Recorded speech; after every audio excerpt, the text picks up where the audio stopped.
This is the base on which the entire project is going to be made and notified.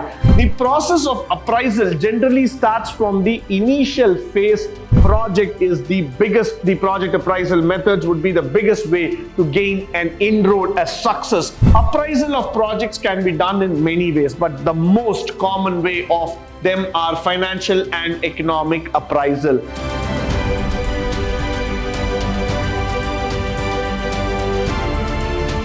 Good morning and welcome to the session 4 on Unit 4 in terms of the entrepreneurship development, and we are going to talk about the project appraisal. Now, project appraisal is a very important factor. Why? Because this is the base on which the entire project is going to be made and notified. Now, this is the structured process of assessing the viability of the project proposal, and it involves calculating the feasibility of project before committing to the resources of it. So when I'm going to appraise a project, I'm going to look into the project, I'm going to think whether this project is good enough, whether this project can be continued, whether this project is really a feasible project for me. So as an investor, I'm really interested in terms of finding out whether each and every part of this process is clearly structured. It is being done according to the structure altogether. So that's why I would always say calculating the feasibility of the project is very important. Followed by, it is a tool that the company uses to choose the best project that would help them to attain the goal. For a company, there are many projects, many ideas, and they would think that each one of them are good to implement, each one of them are good to go. But then it is not true. Why? Because company will also exercise its option in terms of selecting the best project. They want to know which project will be the best one in terms of achieving their goals. Now, every project might not spell the same amount of revenue, might not spell the same amount of challenge or returns altogether. So you need to select a project that gives you the best return and the best in terms of profit. So that's why you make use of the system in order to find it, in order to take it forward. Followed by, the project appraisal often involves making a comparison between various options, and this is done by making any decision that is based on your economic appraisal technique. Now, what we tend to understand here is that the project has to be appraised, it has to be looked in such a manner that every single project has to be understood, has to be seen in the way how it has to be acknowledged, how it has to be taken forward, how it has to be made into the decision-making mode of understanding whether it is economically feasible, or is it something which can be avoided, or is it something which can be looked later. Followed by, it is a tool which is used by companies to review projects which they have completed. Now, with the past experience, definitely you will be able to predict the future. So in the past, if the companies have completed about 5 or 10 projects, using the knowledge and experience, the companies will be able to predict the future, telling about how they can go forward and build the further projects.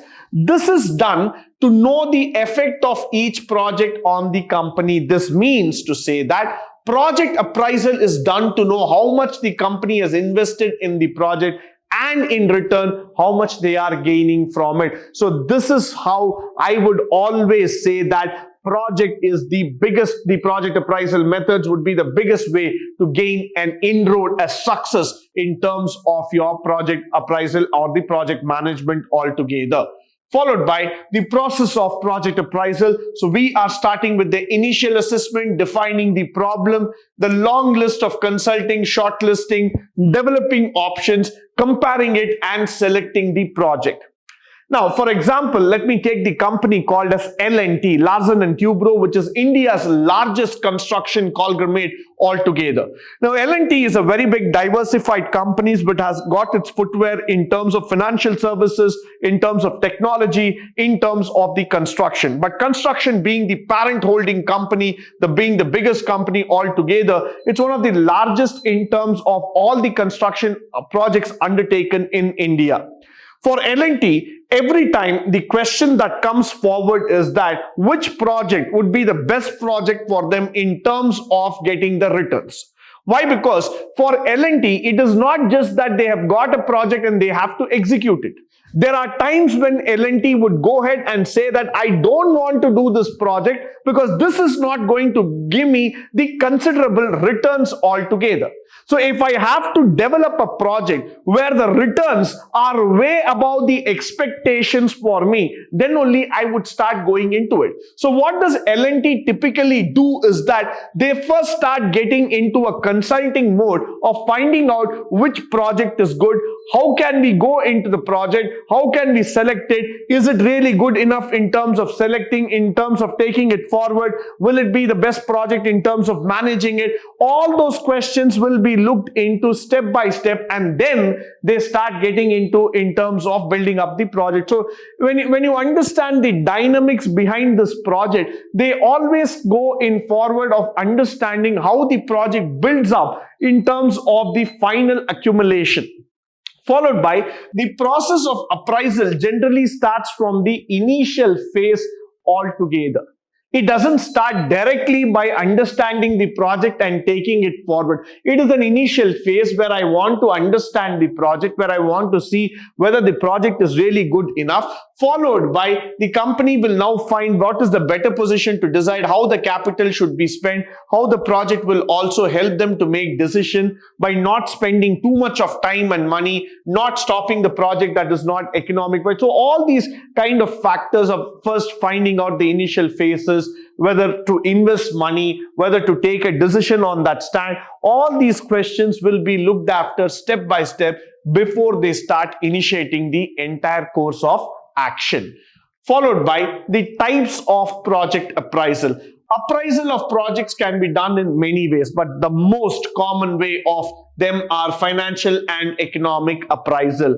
In most of the cases in the financial project appraisal, the company reviews the cost of the project, the expected revenues that will be generated by the project. Now, this type of appraisal helps the company to prevent in terms of the overhead cost, the overspending on the project. So that is very much essential here. Now, when I go back to the L&T ideology example here, L&T would also assess for a project, suppose if it is going to be worth of 1,000 crores, they would not land up spending 1,200 crores on the project.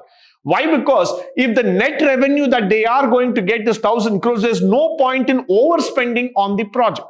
You need to understand the income is more important than rather than just getting engaged into a particular project. So you need to understand, assess the project value and then start getting into it. So that's why I will always say that project appraisal is very, very important in terms of understanding, in terms of taking it forward. Followed by the various appraisal characteristics of how you see the project, what are all the technical factors, the management, organizational capacity, the commercial capacity of the project, the viability of the project. Now, for example, if I'm taking this project outside India, or I'm taking this project in a remote location, whether all my cost will be covered, all these factors have to be looked in before I start approving the project.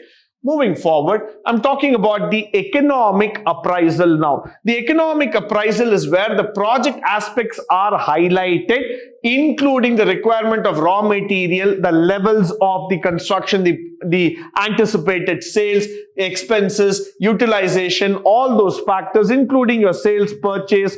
All these things are being calculated in order to see the targeted profit. So when I talk about economic analysis, I want every one of us to be 100% sure in terms of understanding whether this project is economically feasible, whether this project will be able to give us returns at any given point of time. Therefore, the demand for the product needs to be carefully spelled out, as it is great extent in terms of determining determining the feasibility of the project concerned. So once you know the project is able to spell some success to you, spell some meaning to you in terms of the economic viability, then everybody will be interested in terms of investing it into the project. So this is the scenario which I would always like to mention, saying that the project concern has to be understood, has to be delivered as per the need. If it is not being done, then we will not be able to take it forward at all. So this is the point at which you need to understand the project. What is the economic viability? How much are we going to get in terms of return? Where are all the cost is going to be spent? How much is our capacity utilization? What is the cost function? What is the return out of the project? Everything has to be looked in first, and then only the project can be appraised. Followed by, let's talk about the financial analysis. Now, financial analysis is one of the most important prerequisites to establish the enterprise. It is a finance that only indicates facilitates the entrepreneurs to bring together the labor of one, machine of another, raw materials of people. So what I'm trying to do here is that I'm going to connect the dots and see how much is going to be the cost in terms of running the business. So this is going to be even more challenging for me. Why? Because when I do the financial analysis, I want to understand very, very clearly how much is the cost that is needed for running this business. How much is the cost that is going to happen in terms of understanding this business model altogether? Because this is not going to be that easy, as I have always told you, where you are just going to compress it and just run it like one single system. This is going to be a complex project which involves every aspect of management, which has to be detailed out, which has to be spelled out clearly, so that the people who are concerned with the project know the value of the project. They have to see that every single rupee that has been spent inside the project has been properly utilized, and there is a meaningful outcome coming out of this project. Moving forward, the market analysis. When you start seeing the market analysis, what is the feasibility of this project going into the market? Now, there is a saying, there is a factor that says that the entrepreneur, first of all, needs to know the depth of the water before he starts stepping into it. So similarly, you need to know the depth of the market. You need to know what the market is anticipating out of this. Now, for example, Reliance, when they came out with the JioMart, Jio technology altogether, their anticipation was very, very clear. Why? Because they were looking into a market like India, which has about 135 crore population, and more than half of them are their mobile users in India. Now, when you look at a population of 135 crore people, which is such a big consumption exercise going all together, Jio always felt that the investment into a project called as 5G and investment into a project called as a retail mart will definitely spell success to him. So probably what they were trying to look as in that, though they are a petroleum major company, though they are a petrochemical company as a whole, but still they felt that getting into a project like JioMart, getting into a project like the Jio Telecom will definitely spell success because of the huge market, huge capital expansion, and the revenue and returns that they were able to see. So similarly, the marketing feasibility of any project is highly mandatory, because you need to see that at what extent you are able to get the returns in the long run. If the marketing returns are going to spell success for you, then automatically your viability, your success will go up, and you will be able to score better in terms of return. With this, I come to the conclusion of this session. I hope and believe that this session was highly helpful, resourceful, and informative in nature.